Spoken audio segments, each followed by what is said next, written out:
Bonjour à tous. Aujourd'hui, on va parler du rire.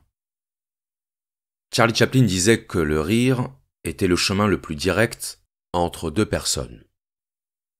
Quand deux personnes rient de la même chose, c'est qu'elles se comprennent. Qu'elles se comprennent au-delà des mots. Car le fait est qu'on ne rit pas tous des mêmes choses, et que le fait de partager le même humour en dit peut-être davantage sur nos affinités que de longues paroles. Alors, il y a cette fameuse question, vous savez, peut-on rire de tout? Oui, on peut rire de tout. Évidemment qu'on peut rire de tout. Mais est-ce que cette question a vraiment du sens? Parce que demander si on peut rire de tout, c'est faire du rire une question morale. C'est faire du rire une question de droit. On n'a pas le droit de rire de ci, on n'a pas le droit de rire de ça, on n'a pas le droit de rire du racisme, de rire de la souffrance, de rire de l'oppression. Mais on ne se demande jamais si on a le droit de pleurer de telle ou telle chose. Or, rire ou pleurer, ce sont les deux faces de la même pièce. Parce que dans les deux cas, il s'agit d'une réaction émotionnelle. Or, une émotion, ça ne se commande pas. Ça ne se décrète pas. Une émotion, c'est indépendant de la morale. Quand vous riez ou quand vous pleurez, vous ne vous posez pas la question de savoir si c'est bien ou mal. Ou alors, si vous le faites, c'est toujours après coup. Jamais avant. Le rire ne se contrôle pas. Il ne se prémédite pas. Et donc faire du rire une question morale, c'est viser à côté de la cible. C'est passer à côté de la vraie question qui est « Pourquoi rions-nous » Autrement dit, qu'exprimons-nous par le rire? De quoi le rire est-il le symptôme? On sait que le rire est un phénomène universel. Tous les êtres humains rient. Ils ne rient pas tous des mêmes choses, mais ils rient tous de certaines choses. Et donc, comprendre la signification du rire, c'est comprendre que le rire est d'abord un phénomène physiologique. Et si le rire est un phénomène physiologique, ça signifie qu'il a une fonction. Et c'est d'abord sous cet angle-là qu'il faut analyser la signification du rire. Sous l'angle de la fonction. Or, quelle est la fonction du rire, sa fonction physiologique? C'est d'évacuer une tension. Aussi paradoxal que ça puisse paraître, la fonction du rire, c'est expulser une tension. Tension au sens quasi mécanique. Comme lorsqu'on tire sur un élastique, jusqu'au moment où la tension est maximale, et que l'élastique lâche. Le rire est un relâchement. Et si le rire est le relâchement d'une tension, ça veut dire que l'origine du rire est peut-être à l'opposé de ce que le rire produit. En clair, l'origine du rire, ce n'est pas la joie. La joie ne fait pas rire. La joie est la conséquence du rire qui lui-même est une réaction à quelque chose qui n'est pas joyeux. L'origine du rire, c'est une tension à laquelle le rire est une réponse. Prenons un exemple. Vous marchez dans la rue, vous voyez un homme qui marche devant vous, et tout à coup, cet homme glisse et se casse la figure. Bon, ça, c'est drôle. Pourquoi c'est drôle? C'est drôle parce que, premièrement, vous ne vous y attendiez pas. Donc le rire se compose d'abord d'un élément de surprise. Et parce que, deuxièmement, une chute, ça renvoie instinctivement à un danger. La chute, c'est la perte de contrôle de notre corps, une perte de contrôle qui peut aboutir, sinon à la mort, du moins à la blessure. Donc il n'y a rien de drôle a priori dans le fait d'assister à une chute. Mais justement, ce qui provoque le rire, c'est le fait de savoir que la personne ne s'est finalement pas blessée. On rit quand on comprend que la personne qui est tombée est indemne. Et par le rire, on expulse la tension, on expulse la peur qui avait été provoquée par la chute, comme pour dire « Ouf, tout va bien ». Le rire est un soulagement. Voir quelqu'un tomber du 8e étage et s'écraser sur le trottoir, ça ne fait rire personne. Ou alors il faut consulter. Donc, le rire, c'est le point de rencontre entre la tension instinctive liée au danger, liée à la peur que la personne se soit blessée, et la prise de conscience soudaine que la personne ne s'est finalement pas blessée. Donc l'origine du rire n'est pas la chute, c'est la chute accompagnée de la conscience de la non-gravité de la chute. Et c'est ce duo tension-relâchement, cette conjonction de deux émotions antagonistes qui se succèdent si rapidement qu'elles se superposent, qui permet de comprendre la fonction physiologique du rire. Donc vous voyez que, vu sous cet angle, le rire n'est pas du tout l'expression de la méchanceté ou du sadisme. Le rire est au contraire l'expression d'un soulagement. C'est l'expression de l'évacuation d'un stress, au même titre que la transpiration ou l'accélération du rythme cardiaque. Et je disais tout à l'heure que le fait de rire et le fait de pleurer constituaient les deux faces de la même pièce. On peut le vérifier. Après un stress violent, après une inquiétude violente, il pourra vous arriver de verser des larmes de soulagement. Votre enfant disparaît, vous paniquez, votre corps est inondé d'adrénaline, l'adrénaline dont la fonction est justement de vous faire supporter le stress, et dès lors que vous retrouvez votre enfant, votre corps cesse brutalement de produire de l'adrénaline, et tout votre corps se relâche. Vous allez pleurer parce que votre corps aura accumulé tellement d'adrénaline qu'il vous faudra évacuer la pression d'une manière ou d'une autre. Quand le corps réagit, c'est toujours une réponse. Parce que le corps est gouverné par un principe qu'on appelle l'homéostasie. L'homéostasie, c'est l'équilibre physiologique, c'est la stabilisation physiologique, et c'est ce qui fait que votre corps va réagir à une situation pour pouvoir la supporter. Eh bien, la fonction du rire, c'est la stabilisation émotionnelle. D'ailleurs, c'est ce qui fait qu'il est très difficile de se retenir de rire, comme il est difficile de se retenir de tousser ou d'éternuer, parce que ça relève d'un réflexe corporel. Se retenir de rire, c'est obstruer un mécanisme physique nécessaire à la stabilisation. Et c'est ce qui fait qu'en général, plus on se retient de rire, plus on a envie de rire. Mais maintenant qu'on a dit ça, il faut aller plus loin. Il faut aller plus loin parce que il arrive parfois que nous rions sans que ce soit lié à l'évacuation d'une tension. Rire de quelqu'un qui tombe par terre, c'est une chose. Mais dans la vie de tous les jours, on rit de bien d'autres choses qui n'ont pas de rapport avec ce genre de situation. Eh bien, on va voir qu'en fait, si, il y a un rapport. Et pour le comprendre, il va falloir s'aventurer sur la question de l'humour. L'humour, c'est l'art de provoquer le rire. Faire de l'humour, c'est créer des situations, le plus souvent par les mots, qui vont reproduire par la pensée ce jeu de tension-relâchement. Alors dit comme ça peut paraître un peu abstrait, parce qu'on se dit qu'entre quelqu'un qui tombe par terre et ce qu'on appelle faire de l'humour, on ne se situe pas du tout sur le même plan. Eh bien, la tension dont on parle dans l'humour, c'est la tension issue du décalage entre ce qui est dit, ou la manière dont c'est dit, et ce qu'on considère comme étant la normalité.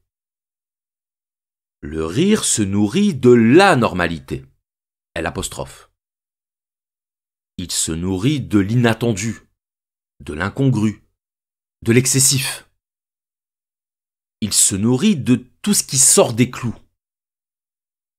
C'est l'effet de surprise dont on parlait tout à l'heure.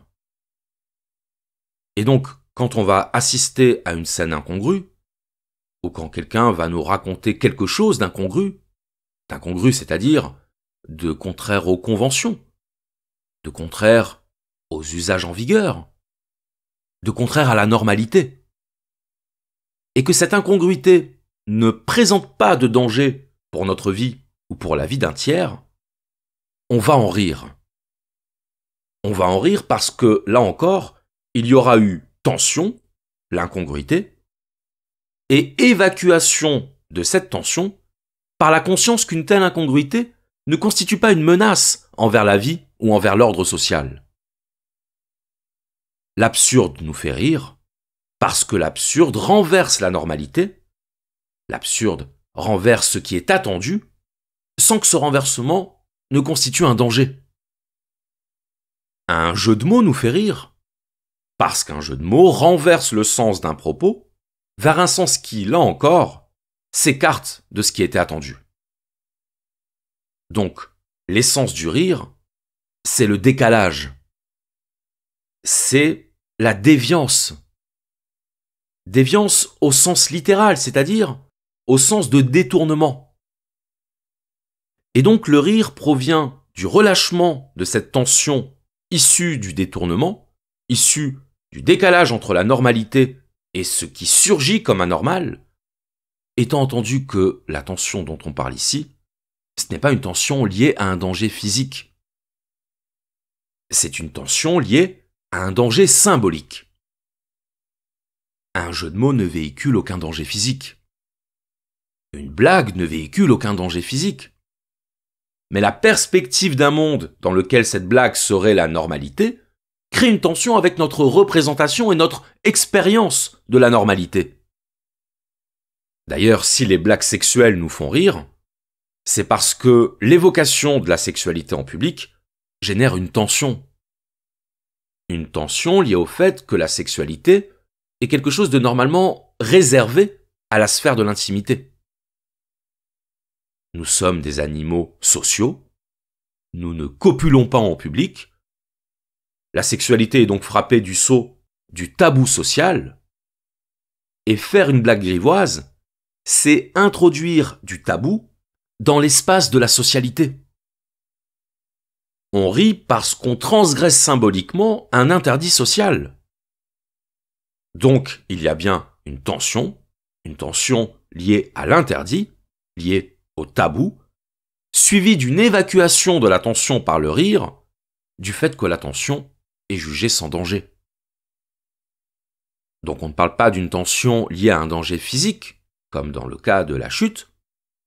On parle d'une tension symbolique et mentale, issue d'un décalage entre ce qui est dit et les conventions sociales. Quand les enfants s'amusent à dire des grossièretés, ça les fait rire justement parce qu'ils prennent conscience du caractère interdit et socialement tabou de certaines paroles. Et donc le simple fait de transgresser ce qu'ils ont identifié comme étant un tabou social va suffire à les faire rire. Les enfants ne sont pas idiots. Ils sentent bien quand certains mots créent un malaise, quand certains mots n'ont pas leur place. Et ils vont en jouer, c'est-à-dire ils vont jouer avec la tension entre ce qui se dit et ce qui ne se dit pas, entre le respect des règles sociales et la transgression de ces règles sociales, parce que, pour eux aussi, le rire naît de cette tension. Tout à l'heure, on évoquait le fait de rire du racisme, de la souffrance ou de l'oppression. Ce qu'on appelle communément l'humour noir. Ce qui fait rire dans l'humour noir, ce n'est pas le propos qui est tenu. C'est la tension entre le propos tenu et les conventions sociales qui prohibent un tel propos. C'est la conscience qu'une limite est franchie, et cette conscience va produire un choc. Elle va produire un conflit que le rire aura pour fonction d'évacuer. Et c'est parce qu'on aura identifié une intention bienveillante de la part de celui qui fait la blague qu'on pourra en rire. On ne rit pas parce que quelqu'un tient des propos offensants. On rit à cause de la tension entre un propos offensant, c'est-à-dire un propos qui se heurte à la normalité, et la conscience que ce propos n'est pas tenu sérieusement. C'est ça qui nous fait rire. L'expérience du choc sans danger. Et dès lors qu'on identifie une intention malveillante derrière le propos, celui-ci cesse d'être drôle. Et donc on en revient à ce qu'on disait tout à l'heure avec l'exemple de celui qui tombe par terre. La personne qui tombe par terre, on ne rit pas parce qu'elle s'est fait mal. On rit parce qu'on sait qu'elle ne s'est pas fait mal, mais que l'espace d'un instant, une tension s'est formée. Et que cette tension doit trouver un moyen de s'échapper dès lors qu'il se confirme que la chute est sans gravité. Et bien de la même façon, l'humour noir nous fait rire, parce que l'humour noir crée une tension, et que le rire permet d'évacuer cette tension dès lors que le propos n'est pas motivé par le désir de blesser. C'est ce qu'on appelle la catharsis. Le rire comme moyen de purgation. Bon, mais c'est bien gentil tout ça, mais à la base, on était quand même censé parler du rire chez Bergson. Or là, on a eu droit à un laïus d'1 quart d'heure sur le rire, mais toujours pas de Bergson. Eh bien, on y arrive. La première chose à dire, c'est que Bergson ne serait sans doute pas d'accord avec ce que j'ai dit jusqu'à présent. Pourquoi ? Parce que pour Bergson, le rire n'est pas simplement une réaction physiologique. Le rire n'est pas seulement le relâchement d'une tension. Pour Bergson, le rire est un châtiment. Alors, qu'est-ce que ça veut dire ? On l'a vu tout à l'heure, le rire est une réaction à l'inattendu. Nous vivons en société. La société fonctionne sur des règles, sur des conventions. Et ne pas respecter ces conventions, c'est mettre en péril les conditions de la coexistence. Quand le fait de transgresser ces conventions ne constitue pas une menace sérieuse pour la vie en société, on peut en rire. Mais ce que nous dit Bergson, c'est que, par le rire, nous n'exprimons pas le relâchement d'une tension. Nous stigmatisons celui qui s'écarte des règles. Le rire stigmatise parce que le rire est comme un doigt pointé vers celui qui n'obéit pas à la norme. Et donc, pour Bergson, le rire a d'abord une signification sociale. Il a une fonction sociale, celle d'exclure symboliquement celui dont le comportement n'est pas adéquat aux exigences de la vie sociale. Est-ce que ça veut dire que pour Bergson, le rire est forcément moqueur ? Eh bien oui. Le rire est forcément moqueur. Le rire est forcément cruel. On disait tout à l'heure que l'humour noir n'était pas motivé par la cruauté, qu'il était même tout à fait compatible avec la bienveillance. Eh bien, selon Bergson, ce n'est pas le cas. Selon Bergson, le rire a toujours quelque chose de cruel, parce qu'il se fait toujours au détriment d'un bouc émissaire. On pense immédiatement aux moqueries dans la cour d'école, au groupe d'enfants qui se liguent contre un autre parce qu'il est différent. On va se moquer du binoclard, on va se moquer du gros, du rouquin. On va se moquer de tous ceux qui s'écartent un tant soit peu de la norme. Donc le rire a non seulement une fonction stigmatisante, mais aussi une fonction unificatrice. Le groupe s'unit par le rire, il se ligue, et il se ligue d'autant plus facilement qu'il peut exclure tout ce qui diffère de la norme du groupe. Le rire est l'agent du conformisme social. Un enfant qui subit des moqueries, un enfant dont on rit, c'est un enfant auquel on envoie un message qui est « Tu ne fais pas partie du groupe. Tu es mis au banc. » Et aussi longtemps que tu t'écarteras de la norme, de la moyenne, tu seras condamné à l'isolement social. Les gens qui se moquent sont très conformistes. Le moindre petit écart avec la norme, la moindre petite originalité, et ils vous sautent dessus. Parce que, nous dit Bergson, la société se venge des libertés qu'on prend avec elle. S'écarter de la norme, c'est prendre une liberté avec l'ordre social. Et prendre une liberté avec l'ordre social, c'est menacer l'ordre social. Le rire est un gendarme. Donc quand on dit que le rire est subversif, Bergson répond qu'au contraire, le rire est anti-subversif.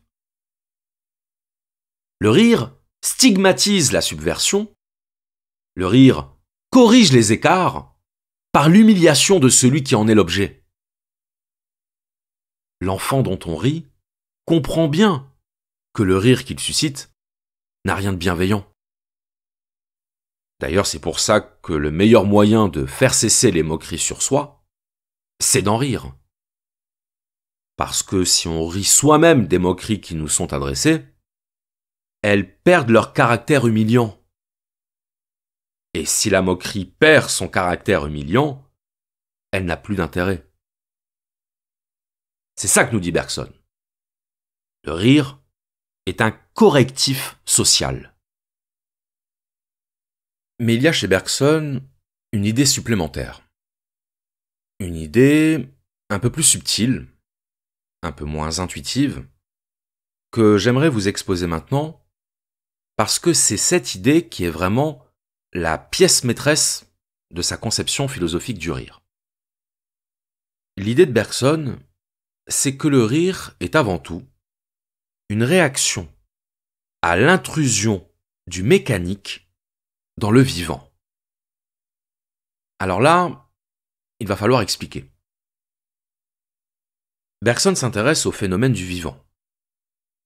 Et il remarque que le vivant se caractérise par la fluidité, par la souplesse, là où le mécanique se caractérise au contraire par la raideur, par le mouvement saccadé. Entre un être humain et un robot, il n'y a pas simplement une différence d'apparence. Il y a une différence de vie corporelle, d'intériorité corporelle.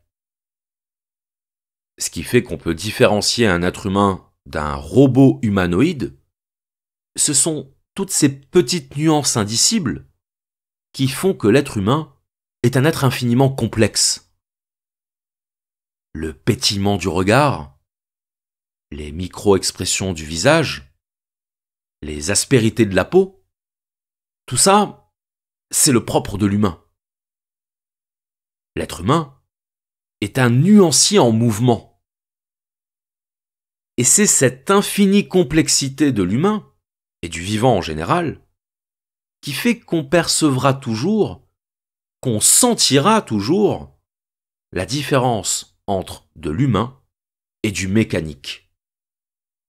Eh bien, ce que nous dit Bergson, c'est que le rire intervient quand on perçoit dans le comportement d'un humain quelque chose de l'ordre du mécanique.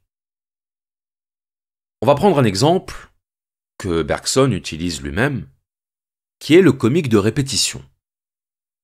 Le comique de répétition au théâtre, c'est quand un personnage répète à plusieurs reprises une même parole ou un même geste. Donc, ce qui provoque le rire dans le comique de répétition, ce n'est pas chaque parole ou chaque geste pris isolément. C'est la récurrence de cette parole ou de ce geste à la manière d'un automate. Et donc, quand un personnage répète la même parole ou le même geste, c'est comme s'il n'était plus totalement un être humain. Vous comprenez ce que je veux dire? Dès lors que votre comportement obéit à un schéma mécanique, dès lors que votre comportement devient prévisible, vous devenez un personnage. Et en devenant un personnage, vous devenez comique. Remarquez comme nous rions souvent des manies des gens de notre entourage.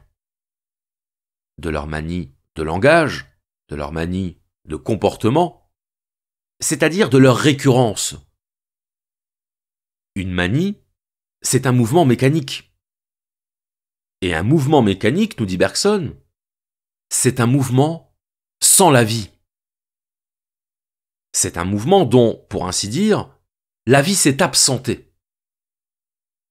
Donc à chaque fois que nous exécutons l'une de nos manies, à chaque fois que nous remplissons l'imprévisibilité de notre prochaine action, de l'automaticité de notre manie, nous devenons le personnage de notre manie, et ce faisant, nous devenons un objet de rire. Ce qui suscite le rire, nous dit Bergson, ce n'est pas ce que nous disons ou ce que nous faisons, c'est le caractère mécanique, c'est-à-dire dépourvu de vie, de ce que nous disons ou de ce que nous faisons. Et le rire intervient, là encore, comme une punition. On punit par le rire celui qui a momentanément tourné le dos à la vie en adoptant un comportement mécanique. On a tous déjà vécu cette situation où on pose une question à un ami et il nous répond quelque chose qui n'a rien à voir avec la question posée. C'était bien tes vacances? Non, juste un verre d'eau. Ok, mais sinon tes vacances? Alors oui, l'explication la plus fréquente, c'est que notre ami a tout simplement mal compris ce qu'on lui a dit. Mais le fait est que quand il nous répond ça, l'impression qu'on a, c'est qu'on n'a pas affaire à un être humain connecté. Connecté à nos paroles, connecté au monde, connecté à la vie. On a l'impression d'une déconnexion avec la vie. Ce qu'on appelle une absence. Eh bien, l'absence, c'est l'absence de vie. C'est la sortie de la vie. Et par le rire, nous signalons en même temps que nous sanctionnons cette sortie momentanée de la vie. C'est ce que Bergson appelle la distraction.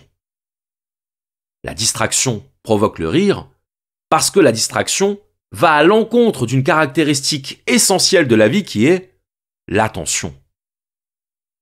Par le rire, nous corrigeons l'inattention de l'autre à la vie. Et nous le ramenons de force dans le champ de l'interaction humaine.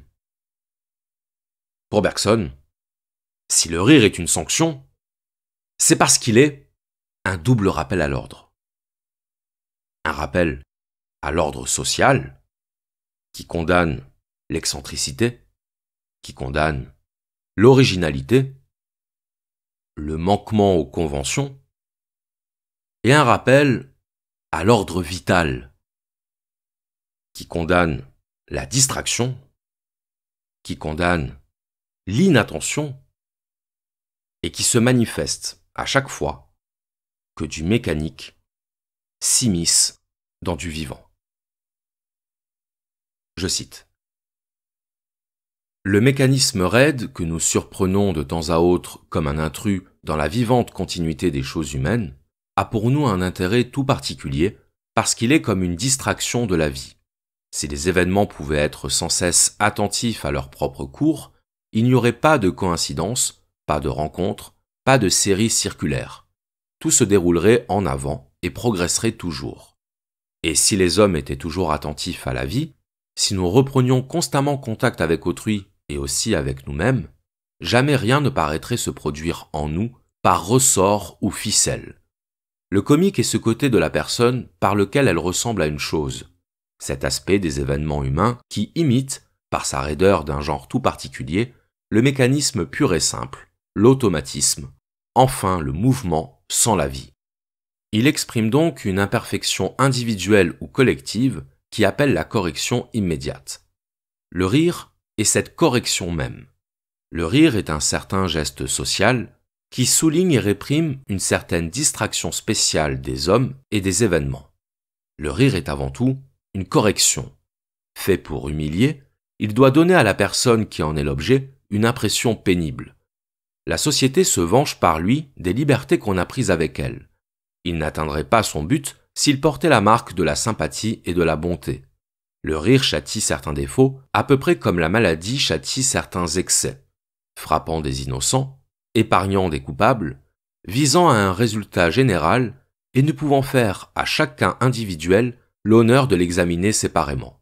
En ce sens, le rire ne peut pas être absolument juste. Répétons qu'il ne doit pas non plus être bon.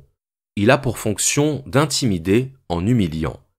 Il n'y réussirait pas si la nature n'avait laissé à cet effet, dans les meilleurs d'entre les hommes, un petit fond de méchanceté, ou tout au moins de malice. Peut-être vaudra-t-il mieux que nous n'approfondissions pas trop ce point, nous n'y trouverions rien de très flatteur pour nous. S'il est vrai que le rire s'accompagne nécessairement d'une part de cruauté, toute la question est de savoir s'il nous est possible de réprimer cette cruauté. Cette cruauté qui menace à chaque instant la coexistence avec nos semblables, qui menace à chaque instant l'ordre social, mais qui, à en croire Bergson, nous pousse également à châtier tous ceux qui ne se conforment pas à ce même ordre social. Kant parlait de l'insociable sociabilité de l'être humain, de ce double penchant à vouloir faire société et à vouloir détruire ce qui fait société.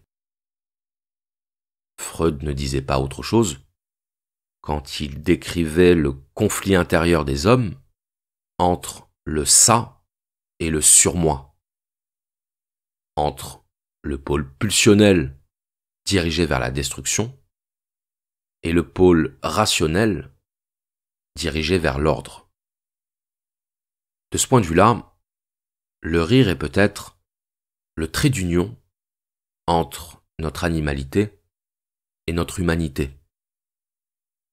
Le visage humain de la cruauté, sans lequel nous serions peut-être plus bienveillants, plus compatissants, mais sans lequel nous serions peut-être aussi de purs sauvages.